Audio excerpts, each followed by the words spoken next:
What does it take to break the unbreakable rules of the underworld? Is it greed? Betrayal? Or a single moment of madness so profound it rewrites the code of the streets forever?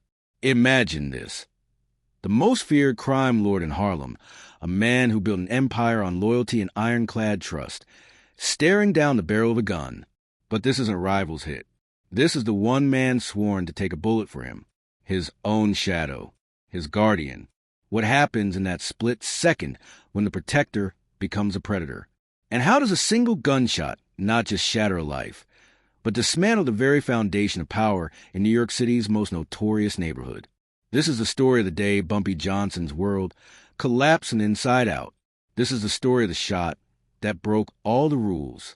To understand the magnitude of this betrayal, you have to understand Ellsworth Bumpy Johnson at the height of his power.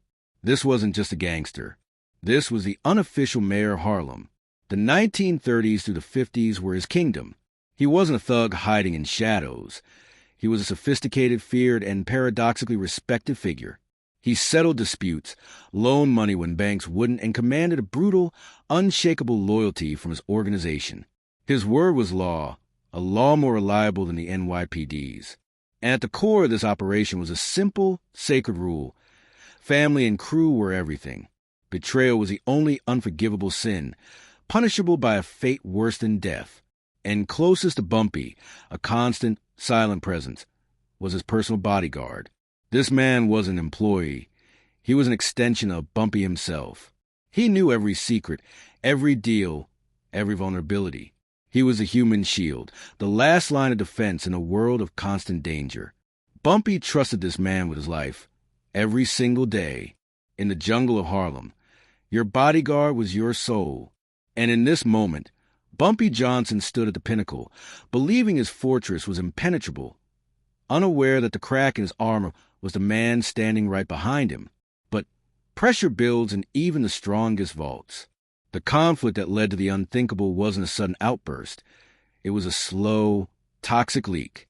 The bodyguard, let's call him James for this story, was more than just muscle. He was privy to everything.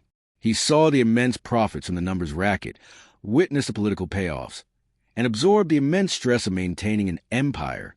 And perhaps he began to feel less like a trusted lieutenant and more like a tool. Whispers started. Maybe Bumpy was taking him for granted. Maybe a promised share of a lucrative deal was forgotten. Maybe James had his own debts, his own ambitions, or his own family pressures that Bumpy's strict code couldn't solve. The specifics are lost to street lore, but the tension is not. It was a pressure of proximity to absolute power, without feeling you own any of it. The trigger wasn't just a physical act. It was a culmination of perceived slights, swallowed pride, and a growing resentment that festered in silence. Then came the catalyst. It might have been a public dressing down, a denied request, or a direct order that crossed James's personal line. In that heated moment, in a back room of a sugar shop or a secluded alley, the professional facade shattered. An argument erupted. Bumpy, used to unquestioning obedience, likely met defiance with cold fury. He turned his back, a gesture of ultimate dismissal, believing his authority alone was shield enough. That's when James's hand went to his weapon.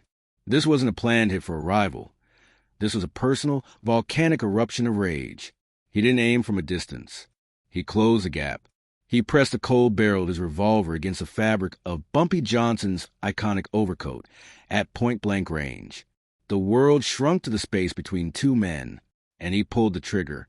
The sound wasn't a loud bang in an open war. It was a contained, brutal thud that echoed in a confined space. Smoke curled. Bumpy, shock blanking his face before pain could register, collapsed. The most powerful man in Harlem was on the ground, not felled by the mob or the cops, but by his own chosen brother. James stood over him, the gun smoking in his hand, the weight of his irreversible action crashing down. He had just broken the cardinal rule. He hadn't just attacked Bumpy Johnson. He had attacked the idea of loyalty itself, the very glue that held the criminal ecosystem together. The immediate consequences were chaos, but silent, terrified chaos. The news didn't hit the papers with a scream. It spread through Harlem like a low-voltage shockwave. Bumpy was rushed to a discreet, mob-friendly doctor fighting for his life. His organization, built on the cult of his personality, instantly froze. Who was in charge? Who gave the order for retaliation? There was no protocol for this.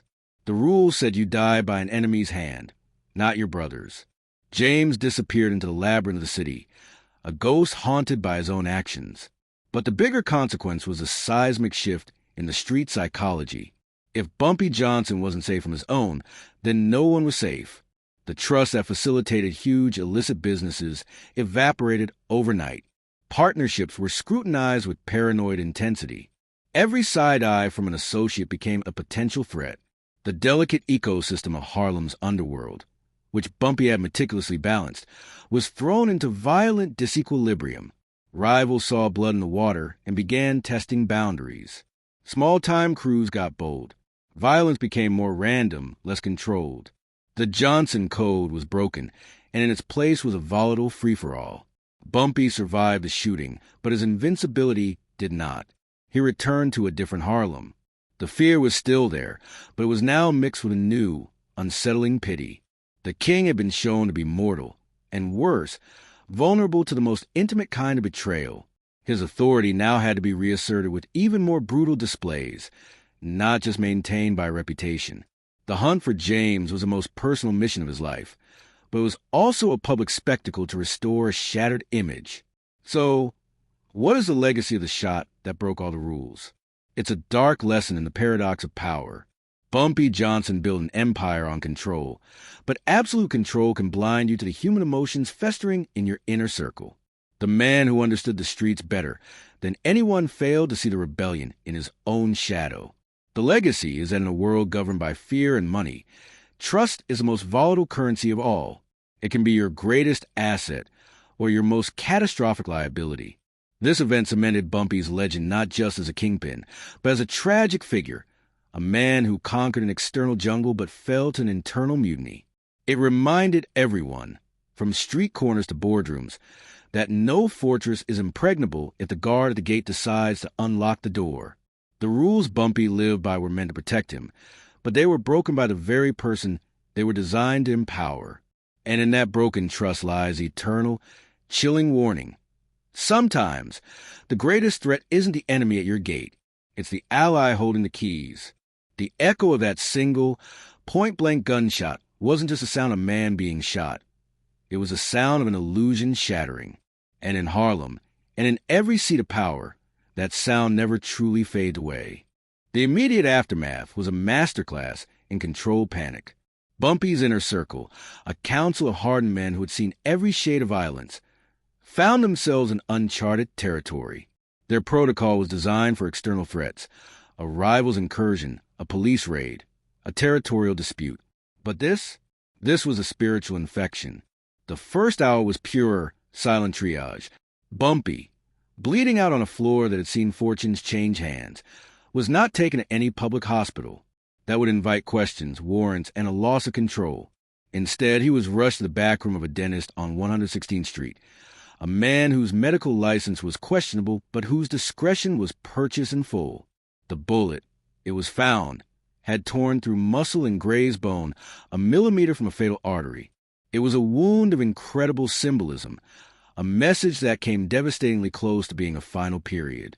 As the dentist-turned-surgeon worked, the news began its subterranean journey. It didn't travel via phone or wire. It traveled to the look in a runner's eyes, the slight tremor in a messenger's hand. In pool halls, barber shops, and policy banks, the word was passed not as information, but as a tremor. Bumpy got hit from the inside. The power vacuum was instantaneous and terrifying. Without Bumpy's singular voice, the organization wasn't a coalition. It was a basket of scorpions. Suspicion, that corrosive acid, began eating away at every alliance. Was James acting alone? Was this the first move in a coup? Had someone else, a rival like Dutch Schultz from downtown, or even the emerging Genovese family, gotten him?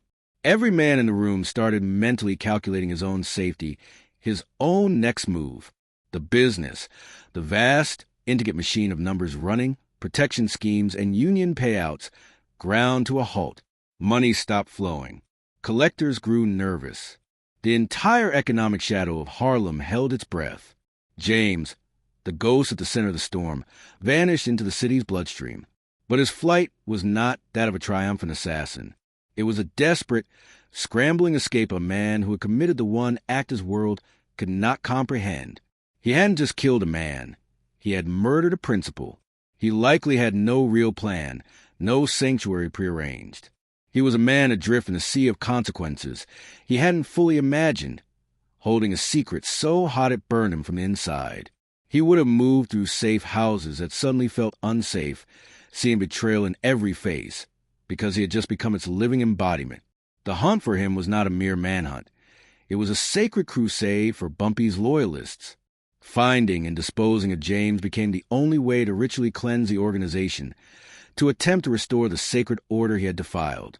But every day he remained free was another day the legend of Bumpy's vulnerability grew. Meanwhile, Bumpy's convalescence was a slow-burning hell of pain and fury. The physical wound would heal, but the psychological one was a gangrenous rot. The man who prided himself on reading people, on understanding motive and leverage, had been blindsided by the person closest to him. This was a failure of intelligence more profound than any police sting. It forced upon him a brutal, isolating reassessment of his entire life structure. Who else was hiding resentment behind a mask of loyalty? The paranoia was a new, unwelcome tenant in his mind. When he finally returned to the streets, he was different. The trademark cool, almost aristocratic detachment was now laced with a new, unpredictable sharpness. Meetings were shorter. Glances were longer and more calculating. Trust, once given freely to his inner circle, was now a ration commodity, earned through new bloody tests. The punishment for James, when he was eventually found, and the street lore says he was meeting an end too gruesome for polite narration, was not just an execution. It was a theatrical production of vengeance, a message meant to cauterize the wound with a brand of terror so intense it would deter any future thoughts of betrayal. But the message was dual-edged. It showed Bumpy's relentless power, but also forever linked his name to the story of his own near-mortal betrayal. The long-term consequences reshaped Harlem's underworld geography. The Johnson Code, a mix of business-like pragmatism, strict discipline, and a twisted sense of community justice, was permanently fractured. New, hungrier operators, who saw that the old line could be scarred, began to carve out niches. The stability Bumpy provided, which ironically kept outright gang wars in check, began to erode. Violence became more decentralized, more chaotic. The era of the singular, charismatic boss, who ruled with a mixture of fear and respect, was beginning its slow fade. This event was a catalyst, showing that the future belonged to faceless corporations of crime, syndicates where loyalty was to a paycheck, not a person. Bumpy remained a powerful figure, a legend, but his kingdom now had a visible crack running through its foundation, and everyone knew where it started, with a trusted man, a gun, and the deafening silence of a broken rule. Thus, the legacy of that single gunshot transcends the story of two men. It became a parable whispered in locker rooms, boardrooms, and backrooms everywhere power is concentrated. It is the ultimate warning about the fragility of absolute authority. Bumpy Johnson's story teaches that you can build walls against the world, but you must sleep within those walls with the people you place there. The most dangerous threat is never the declared enemy. It is a quiet corrosion of trust, the unspoken grievance that festers in the dark until it explodes into the light as a flash of gunfire. The echo of that shot in a Harlem room is the sound of a man falling, yes, but on a deeper level. It is the sound of an idea falling. The idea that loyalty can be absolute, that control can be total, that the king is ever truly safe on his throne. It is a cold, enduring reminder that in the calculus of power, the human heart is the one variable that can never be fully solved for. And that is why, decades later, we are still dissecting that moment. Because the rule that was broken that day wasn't just Bumpy Johnson's. It was a universal one.